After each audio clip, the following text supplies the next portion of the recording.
안녕하세요. 이종훈의 창업 카페 카페쟁이 이종훈입니다. 반갑습니다. 오늘 주제는요, 창업을 하게 되면 이제 얘기 제일 많이 듣는, 혹은 또 뭐 정부 지원 사업을 신청할 때 뭐 팀빌딩, 뭐 팀원들 뭐 이런 얘기들을 하도 많이 듣기 때문에 이 팀빌딩에 대한 얘기, 그 다음에 이제 직원일 경우에는 이제 또 스톡옵션 얘기, 그 다음에 정부 지원 사업에 대한 자격이 뭐 이렇게 중복 문제 같은 것들을 아마 고민하시는 창업자분들이 많은 것 같아요. 제가 예전에 이제 멘토링을 해줬던 멘티인 우리 박윤우 대표께서 오늘 연락이 와서 궁금한 몇 가지들을 질문하셨어요. 그래서 제가 현재 전담 멘토를 맡고 있는 그 멘티들도 이런 동일한 질문들을 하도 많이 하고 이런 고민들을 많이 하는 것 같아서 제가 오늘은 이 주제로 한번 영상을 만들어 봤습니다.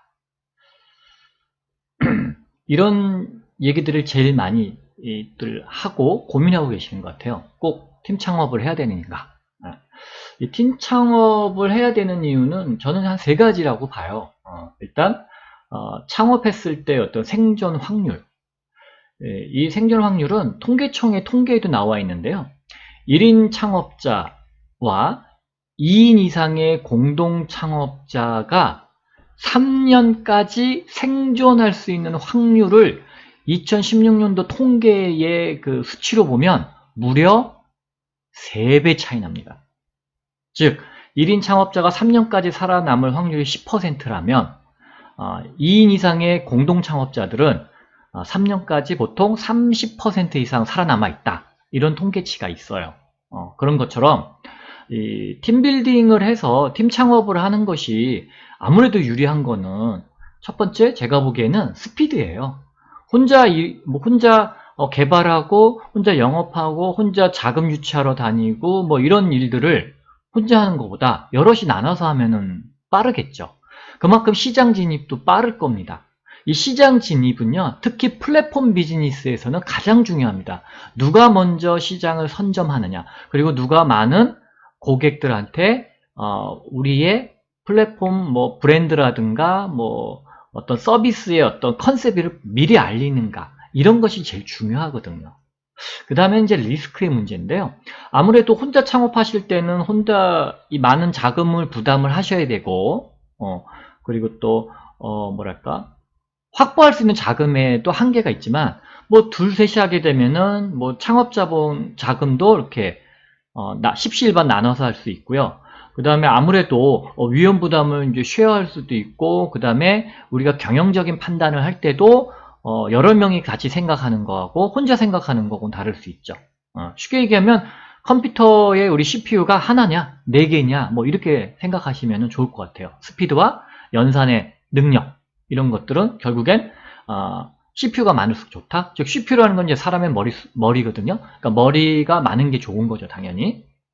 그 다음에 이제 두 번째는 뭐냐면 이제 정부 지원 사업할 때 요즘은 팀 창업을 요구합니다. 아예 우대를 해요.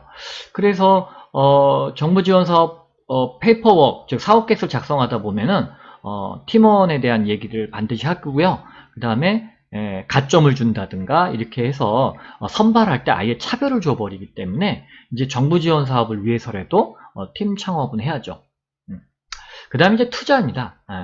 투자자들은 1인 창업자들보다 2명 이상의 공동 창업자들을 선호하는 이유는 아무래도 앞서 말씀드린 것처럼 리스크 차원, 그 다음에 이제 1인 창업인 경우에 문제가 생기면 사정 혼자서 뭔가 결단을 하니까, 그리고 또 그럴 리는 없겠지만 1인 창업자인 경우 뭐 회사 돈 가지고 이렇게 도망갈 수도 있고 하는데, 여러 명이면 아무래도 그런 것들을 조금 미연에 방지할 수도 있는 차원도 있고, 유사시에는 이제 다른 창업 멤버가 대표이사를 또 대행이나 혹은 대표이사로 이렇게 바꿀 수가 있으니까 여러모로 투자자 입장에서는 리스크가 좀 준 거죠. 투자의 리스크가 줄게 되는 거죠. 그래서 투자자들은 1인 창업자보다는 아무래도 2인 이상의 공동 창업자들을 선호하는 것은 사실이고요.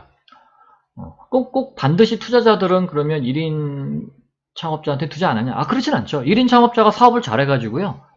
기업을 뭐 한 2, 30억 이상의 사업을 일궈냈어요. 그러면 일단 2, 30억의 매출을 내는 시스템이 일단 만들어졌잖아요. 그런 경우는 투자할 수 있죠. 왜냐하면 사장이 혼자서 다 하는 것이 아니라 이제 회사 내 조직원들하고 같이 다 만들어낸 시스템이기 때문에 조금 그런 부분에 있어서는 조금 리스크를 좀 회피할 수 있으니까 그런 경우는 투자하지만 매출도 없고 뭐 정말 아이디어만 있는 상태에서의 초기 창업자일 경우에는 아무래도 팀 창업을 선호할 수밖에 없습니다.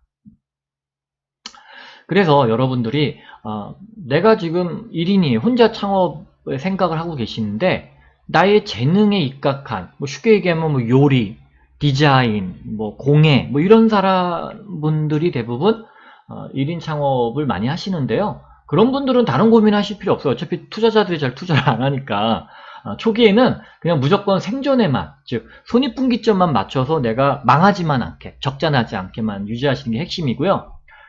기본적으로 팀빌딩 하신 분들은 빠른 시장에 진입, 빠른 성장을 하는 아이템을 가지고서 하시는 것이 또 투자자들한테 어필하기도 좋고요. 그 다음에 빠르게 시장에 진입하기 때문에 3년 이내에 뭔가를 좀 보여줄 수 있는 그런 상황이 될 수 있겠죠.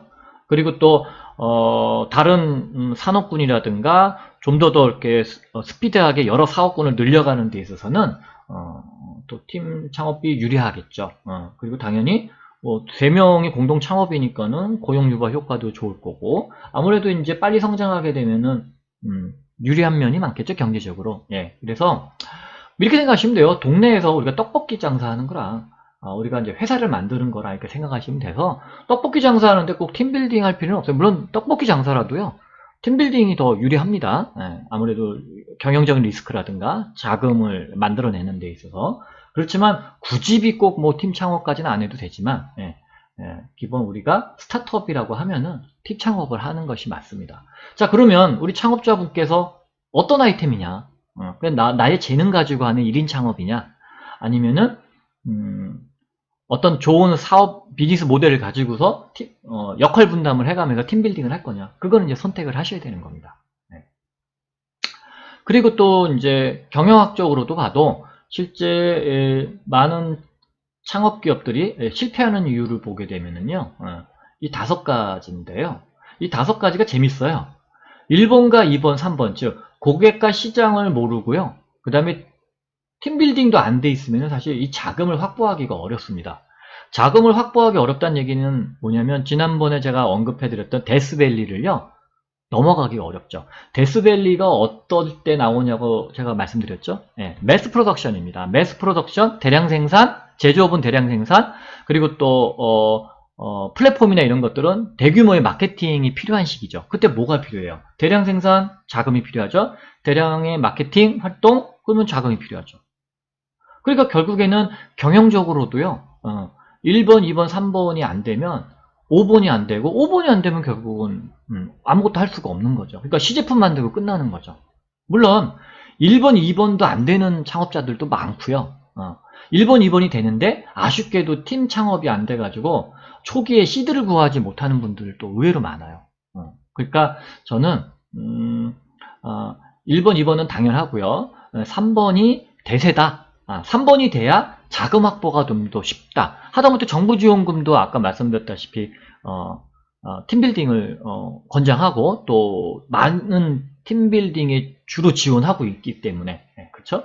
거기서 자금이 만들어지기 때문에 저는 1, 2, 3번이 결국은 5번을 해결해주고 5번 때문에 4번을 해결할 수 있기 때문에 데스밸리를 잘 넘어갈 수 있다. 물론 데스밸리를 넘어가는 거는 뭐 사실 이거 말고도 여러 요인들이 작용이 되기 때문에 쉬운 문제는 아니에요. 그렇지만 기본적으로 이런 컨셉을 가지고 계셔야 실패 확률이 아무래도 좀 낮아지는 거죠. 네. 자, 정부 지원 사업을 볼까요? 이건 이제 아직 2020년도 예비 창업 패키지 공고가 안 나서 그거를 뭐 인용했지만 작년도 예비 창업 패키지에 보게 되면요. 이거 보세요. 팀 창업을 가점을 주고 있고 우대를 하고 있습니다. 아예. 그리고 첫 장에도 이렇게 팀 구성을 쓰라고 돼 있어요. 그죠? 근데 여러분 사업계획서 때 다시 말씀드리겠지만 이렇게 양식이 있는데 안 쓰는 거는 정말 어리석은 짓이에요. 왜? 이걸 쓰라는 얘기는 뭐냐면 이렇게 칸을 만들어 놓은 건 쓰라고 만든 거지, 있으면 말고 없으면 말고 있으면 쓰세요 뭐 이럴 거면 뭐하러 이렇게까지 만들어 놨겠어요. 그죠? 그러니까 여러분들이 이런 양식에 이 팀 구성이 있다? 아, 반드시 써야 되는구나. 그리고 내 경쟁자들은 팀빌딩 해갖고 들어오겠구나 라는 생각을 하셔야 돼요. 그러니까 당연히 팀빌딩 하셔야죠. 그리고 뭐 투자할 때 투자자들은 뭐 정량적인로 뭐 회사를 좀 보고 정성적으로도 보기도 하고 그러긴 하지만, 이번 시간에서는 여러분들이 좀 중요하게 여기는 건 뭐냐면 팀 창업이에요. 팀 창업. 제일 중요하게 여깁니다. 그러니까 투자를 받고 싶다. 아, 팀빌딩 하셔야 돼요. 네. 두 번째로 이제 이 스톡 옵션, 이 지분의 얘기는 우리 팀 창업을 하게 될 때도 이 공동 창업자들 간의 지분 관계를 어떻게 가져가야 되느냐. 그리고 만약에 공동 창업이 아니고 내가 직원인데 참 뭔가 일을 열심히 해서 내가 뭔가 대가를 주고 싶어. 그건 이제 노력의 대가죠. 그런데 잊지 말아야 될 건 뭐냐면 헤어질 때를 항상 생각하셔야 돼요, 여러분. 그러니까 공동 창업자들도 항상 끝까지 간다라고 생각은 할지 모르지만 지분이라는 거는 이 권력이거든요. 그러니까 권력이라는 거는 어떻게 될지 모르기 때문에, 그래서 항상 여기 앞서 말씀드린 것처럼 한 명이 무조건 최소 7에서 8을 갖고 계셔야 돼요. 한 3명 정도다 그러면 8대2가 좋고요. 그러면 한 명이 8을 갖고 있어야 되고요. 한 5명 정도 된다 그러면 한 명이 한 7 갖고 있고 나머지 분들이 3으로 나눠 갖고 있으셔야 돼요. 그래야 안정적인 경영권이 확보가 될 수 있고요. 이 지분이 이렇게 가져가야 되는 거는 제가 지난 시간에서 아마 말씀드렸을 거예요. 8대2 기준으로 해서 어떻게 지분이 희석되고 있는지. 그런 것처럼 직원인 경우 스톡 옵션을 줘야 될 때, 스톡 옵션은 미리 주는 게 아닙니다. 여러분이 고마워서 주는 것이 아니라 노력의 대가로 줘야 된다는 생각을 하셔야 되면, 일정한 기간이 끝나서 평가를 하죠. 보통 우리가 업무 평가는 1년에 한 번 정도 하니까 1년 정도 지났을 때 정말 노력했구나. 그만큼을 주는 거예요. 그만큼을. 그리고 주의하셔야 될 거. 이 직원이 언제까지 나하고 같이 일할 거냐를 생각하셔야 돼요. 한 10년 일하고 간다. 아, 그럴 땐 뭐 그분이 지분을 갖고 가도 뭐 상관없어요. 그런데 1년만 하고 갈지 2년마다 하고 갈지 모르잖아요. 중간에 마음에 안 들어서 그만둘 수도 있고 딴 데 이직할 수도 있잖아요. 그때를 생각하셔야 됩니다. 그래서 어떻게 하냐면 이걸 알고 계셔야 돼요. 공동창업자는 직원이 아니니까 여러분 지분을 초기에 잘 나눠 갖고 있어야 되기 때문에 뭐 10%, 5% 뭐 이렇게 크게 가져갈 수 있죠. 근데 직원들은 공동창업자가 아니에요. 직원이죠. 그러니까 성과에 대한 보상이에요. 즉 근로에 대한 성과가 좋았을 때 보상을 해주니까 지분을 뭐 10%, 5% 이렇게 주는 게 아니겠죠. 그죠? 스톡 옵션도 뭐 무상이든 유상이든 뭐 자기 연봉 수준에서 뭐 여기 있죠. 근로계약 연봉 계약할 때 자기 연봉 내에서 몇 퍼센트 뭐 이렇게 살 수 있게 한정적으로 주는 거지 뭐 막 큰 양을 주는 게 아닙니다, 여러분. 여러분 지분이 1%, 3%가 상당히 큰 거예요. 그러니까 스톡 옵션들은 뭐 0.1%, 뭐 0.5%, 뭐 이렇게 급여에 맞춰서 그 수준에 맞춰서 주는 거지. 절대 뭐 이렇게 공동 창업자 수준으로 퍽퍽 주면 안 되는데, 여러분이 이제 보통 창업을 하시는 과정 중에 직원이었는데 공동 창업자 수준으로 올라오시는 분이 계세요.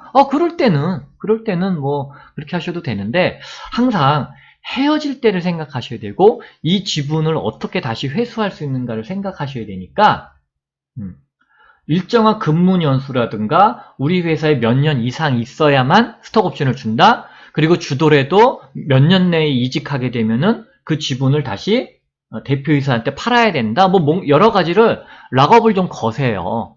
그래야 회사 지분이 다른 데로 안 빠져나가요. 특히나 지분이 크면 클수록, 예를 들어서 공동 창업자 같은 경우 팀에서 깨져서 나가게 될 경우에는 뭐 이 대주주들한테 양도하고 간다. 뭐 이런 옵션들을 좀 넣어놔야 여러분들이 안정적으로 경영권이라든가 그리고 회사의 지분이 바깥으로 새나가지 않는 부분들이 막을 수가 있는 거예요. 그러니까 일정 근무 연수가 안 되면은 회수하고 그거를 어떻게 현금으로 해줄 건지 뭐 몇십 프로 쳐줄 건지 그런 것들을 미리 지분계약서라든가 근로계약서, 연봉계약서에 써놓는 거예요. 그리고 사실 여러분 요즘 직원들은요 스톡옵션보다 항상 현금을 좋아해요. 예, 예. 옛날에 2000년대 초반 IMF 끝나고 나서 2000년대 초반 IT 버블이 막 터졌을 때는요 지분을 좋아했었어요. 근데 IT 버블이 꺼지고 나서 많은 사람들이 스톡옵션 받고 나서 그게 돈이 안 된다는 걸 알고 나서부터는 그다음부터는 현찰을 제일 좋아합니다. 돈으로 주세요. 저도 창업했을 때 많은 직원들이 스톡옵션보다 현금으로 주세요 그랬어요. 작더라도 현금이 좋아요. 예. 아무래도 그거는 뭐 여러 이유가 있겠지만 뭐 그 연봉이 작아서 그럴 수도 있고 그 다음에 이제 미래에 우리 회사에 대한 비전을 크게 안 봐. 우리 회사 어떻게 될지 모를 것 같아? 그러면 현금을 더 좋아하겠죠? 예. 그런 걸 통해서 여러분들이 뭐 또 간접적으로 우리 회사의 미래에 대해서 직원들이 어떻게 생각하는지 바라볼 수 있겠죠. 그 다음에 이제 R&D 기술개발 자금 자격이 어떻게 되느냐 물어보는 거예요. 근데 왜 물어보셨냐면 우리 박윤우 창업자께서 본인이 이제 창업 사업을 뭔가를 했었어요. 혹은 R&D 사업을 했을 수도 있어요. 그러면 그것과 지금 새로 지원하려는 것이 중복이 되느냐 안 되느냐를 궁금해 하시는 거예요. 물론 제가 아는 거는 대답해 드릴 수 있지만 워낙에 지원 사업들이 새로 생기고 없어지고 막 이러다 보니까 저도 늘 그 공고문을 보고 확인하는 편인데 2020년 지금 사업 중에 공고 난 게 단 한 개도 없어요. 그냥 전체적인 아웃라인에 대한 공고는 났지만 세부 항목에 대한 공고문이 아직 안 나왔기 때문에 저도 지원하면 되냐 안 되냐 물어볼 때 참 답하기가 어려워요. 그럴 때는 여러분 여기다가 전화하시는 게 제일 좋아요. 여기 계신 분들은 그 매뉴얼들을 다 갖고 답변을 해주시고 여러분들이 무슨 사업을 받았는지 이렇게 솔직히 얘기하셔도 돼요. 왜? 여러분이 정부 지원 사업을 받으면 전산 시스템에 다 들어가 있기 때문에 여러분이 거짓말할 수가 없어요. 안 받았다고 거짓말할 수가 없어요. 어차피 여러분들이 사업계획 쓰고 나면은 사업계획서를 접수하잖아요. 자동으로 다 뜹니다. 그래서 그 시스템적으로 다 뜨기 때문에 여러분들이 그냥 내가 무슨 뭘 받았는데 이거 지원해도 되느냐? 궁금하면 그냥 여기다 전화 걸어보세요. 그럼 바로 친절하게 다 응답을 해주니까 여러분 항상 여기다가 하시면 되는데 R&D 사업을 지원하실 때는 여기 물론 창업넷 K스타트업에도 동일합니다. 이 1357 번호로 전화하셔서 물어보시면은 지원 자격에 대해서 친절히 답변을 해주고 계세요.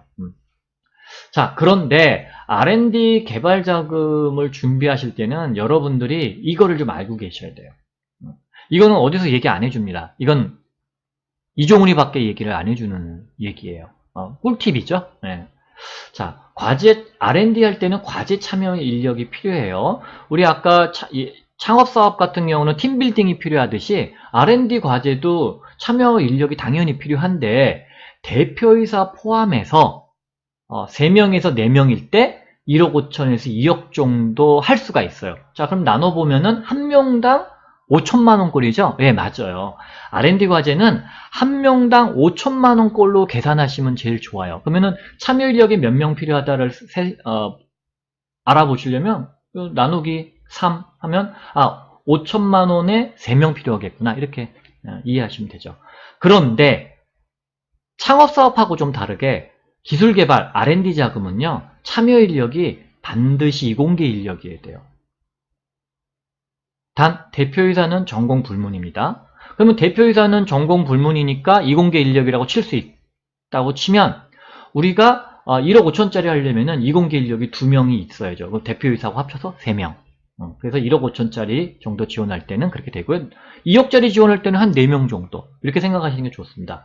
그러면 이공계 인력이라고 하는 경우는요,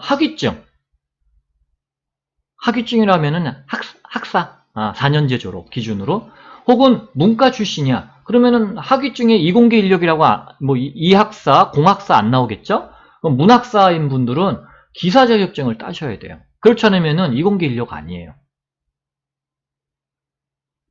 그러면 고졸은 어떻게 되나요? 그러면 고졸일 경우에는 문과생이라고 그러면은 기능사 자격증부터 있어야 되고 여기에 경력이 붙어야죠. 4년. 그렇죠? 대학 4년이니까 전문학사는 경력 2년. 근데 다 이공계 인력이어야 되는 거죠. 이공계 인력이 아니면 똑같이 이런 기사 자격증을 따서 경력 2년이 있어야 학사하고 똑같은 거죠. 제가 말씀드리는 이 3명에서 4명은 학사 기준이에요. 학사 기준. 학위증 기준. 자, 그럼 박사가 있어요. 그러면 그냥 학사 2명하고 같은 거죠. 석사는 1.5명이 아니고요. 그냥 경력 2년 있는 학사예요. 예. 석사는 원래 그런 대접이에요. 예. 그러니까 학사던가 박사던가. 예, 그죠.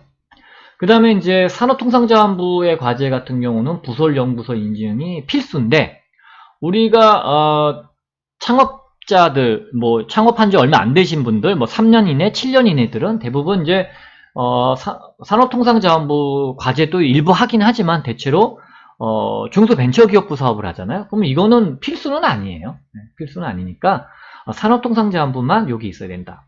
그리고 특허는요, 한 3건 정도 있으면은 기술력이 있다 보는 거죠. 근데 특허 출원이 아니고 등록입니다, 여러분. 그리고 등록된 특허를 가지고 오셔도 돼요. 예를 들면 제가 여기다가 가로치고 뭐라고 쓰고 싶냐면, 특허인데 통상시식권이 아니고 전용시식권도 괜찮아요. 전용시식권이라는 건 뭐냐면 특허권을 내가 갖고 있는 거예요. 어떤 일정한 기간 동안. 그때는 특허권을 갖고 있는 거니까 이 기간만큼은 특허를 갖고 있는 거죠. 그러니까 전용시식권은 특허를 보유한 거와 같다. 한 건으로 쳐주겠죠. 그럼 전용시식권을 여러 개 갖고 있으면 제가 특허 3건 이상은 보유한 걸로 봐줄 수 있는 거죠. 그러나 통상시식권은 어떤 거냐면 특허 하나가 있는데, 당신이 갖고 있어. 이건 전용시식권. 당신도 쓸 수 있고 A, B, C, D 다른 사람들 다 쓸 수 있어. 이건 통상시식권이에요. 이건 특허 거를 갖고 있다고 볼 수가 없는 거죠. 남들도 쓸 수 있으니까.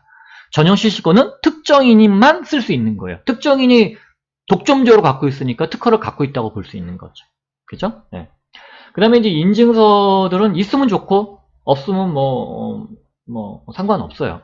그런데 벤처엔진 같은 경우는 연구소 설립할 때 조금 유리할 수 있으니까 뭐 같이 갖고 있으면 좋긴 하죠. 그쵸? 그러나 뭐 벤처엔진이 꼭 있어야 된다? 이노베이지 인증이 있어야 된다? 뭐 그런 건 아닙니다. 네.